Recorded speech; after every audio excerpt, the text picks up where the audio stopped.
Hello guys, আসসালামু আলাইকুম। সবাই কেমন আছেন? আশা করি ভালো আছেন। তো আপনাদেরকে আমি এই জমিটার বিষয়ে আরও দুই একটা ভিডিও বানিয়েছি, আপনাদেরকে দেখাইছি। তখন ফসলটা মাঝামধ্যি ছিল, তখন ফসলটা তার ছিল, ধানের আগা পর্যন্ত এসেছিল। এখন তো ধানের ছোয়াগুলা বাইর হয়ে গেছে, ধানগুলা বাইর হয়ে গেছে, মাঝামাঝি এসে গেছে। তো আপনাদেরকে এই ভিডিওটা আরও কয়েকবার ভিডিওটা দেখাইছি যে কিভাবে ধানের ফলন করতে হয়। তো আমি এই জমিটা একেবারে বন্যার পানিতে সব কিছু চলে গেছে, শুধু একটা ছিল, আপনার একটা গাছ ছিল। ওই গাছ থেকে আজকে আমি মোটামুটি দেখুন, শুধু একটা এরকম আমি আপনাদের দেখাই শুধু এরকম ছিল, এরকম এক এক জায়গায়। তারপর এগুলোকে আমি সুন্দর করে পরিচর্যা করে আপনার করে জঙ্গল করে পরিষ্কার করে, এরপরে আপনার ভালো করে কীটনাশক ব্যবহার করে নিয়ম মেনে করার পর দেখুন আজকে ফলন কিছুটা বের হয়েছে। আশা করি ভালো ধান হয়েছে। আপনারা দেখতে পাচ্ছেন এখনও ধান পাকে নাই, এখনও ধান বাইর হইতেছে। তো দেখতে পাচ্ছেন আপনাদেরকে আমি দেখাচ্ছি। তো দেখেন আপনারা আমার এগুলো ধানগুলো দেখেন, ধানটা মূলত হলো 22 এখন ধানগুলো। তো দেখুন মোটামুটি আপনাদেরকে আমি আরও কয়টা ভিডিও দেখাইছি ইউটিউবে। তো ইউটিউবে ভিডিও আরও দুইটা দেখাইছি কীভাবে ফসল করতে হয়, কীভাবে ধান লাগাতে হয়, কীভাবে পরিচর্যা করতে হয়, কীভাবে কীটনাশক ব্যবহার করতে হয়। তো সেগুলো নিয়ম আপনারা শিখতে পারেন, দেখে করতে পারেন। তো আজকে দেখেন অনেক ফাঁকা ধান গাছ, অনেক দূরে, কিন্তু দেখেন এটার মধ্যে অনেক ধানই আছে। তো আমি আপনাদের কাছে ঘুরে দেখাচ্ছি। তো আপনারা দেখতে পাচ্ছেন, আসলে দেখেন ধান। তো আপনারাও সুন্দরভাবে এভাবে ফসল করতে পারেন।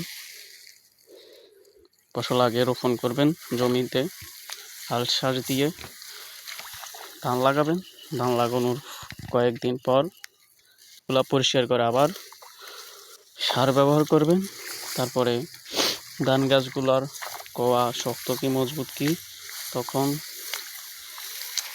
নরম থাকবে গোয়া, তখন আপনারা এগুলা পানি একেবারে শুকিয়ে জমির পানি দিবেন। তো পানি দেওয়ার পর আবার কয়েকদিন পর জমিতে কি করবেন, জমিতে সার দিবেন। সার দিয়ে জমিকে আবার পরিষ্কার করবেন। কতটুক সার লাগে, কতটুক পানি লাগে, কতটুক ব্যবহার করবেন। ব্যবহার করে জমিতে সুন্দর করে দেখবেন গোছাগুলো সুন্দর হবে, সুন্দর করে পরিবৃত্তি হবে। তারপরে গিয়ে মাঝামাঝি অবস্থায় যখন বড় হবে, তখন আপনারা কয়েকদিন বা 2 মাস পর যখন এরকম ছোঁয়া মাঝামাঝি অবস্থা আসবে, তার আগে একটু কীটনাশক ব্যবহার করবেন। কীটনাশক ব্যবহার করে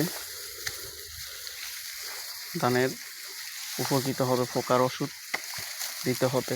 তারপর কয়েকবার আপনারা খেয়াল রাখতে হবে ধানের কীভাবে আছে, গোঁচা কেমনটা, কোন জায়গায় আছে দেখতে হবে। দেখেন আপনারা ধান দেখুন অনেকটা খালি, মাঝে জমিটা অনেকটা খালি দেখুন বন্যার অবস্থার কারণে, কিন্তু যেটুকু আমি পরিচর্যা করার পর আল্লাহর রহমতে টিকে আছে এগুলো দেখুন। দেখতে পাচ্ছেন অনেক মোটামুটি ধান আসলে রোদের উগ্রতার কারণে ভিডিওটা পুরোপুরি দেখা যাচ্ছে। দেখুন এই পাশে ধান, এপাশে দেখুন, এপাশে ধান দেখতে পাচ্ছেন আপনারা, এগুলো ধান, তো এখন মাঝামাঝি অবস্থা হয়ে গেছে, পাকার অবস্থা অনুকূল। তো আপনারাও ঠিক এভাবে আমার মতন বসে না থেকে, বেকার না থেকে আপনারা এভাবে জমিতে ফসল লাগিয়ে আয় করতে পারেন, পরিবারের হাল ধরতে পারেন। তো দেখুন আপনারা আমাদের এখানে ধান এপাশে দেখতে পাচ্ছেন। তো আপনাদেরকে আমি দেখাইছি কীভাবে চাষ করতে হয় প্রথম থেকে শেষ পর্যন্ত। তো আপনারা আমার YouTube channel MT Zobayer Hossain J1 এই চ্যানেলটা সাবস্ক্রাইব করবেন, বেশি বেশি করে লাইক করবেন, শেয়ার করবেন। ধন্যবাদ, সবাই ভালো থাকবেন।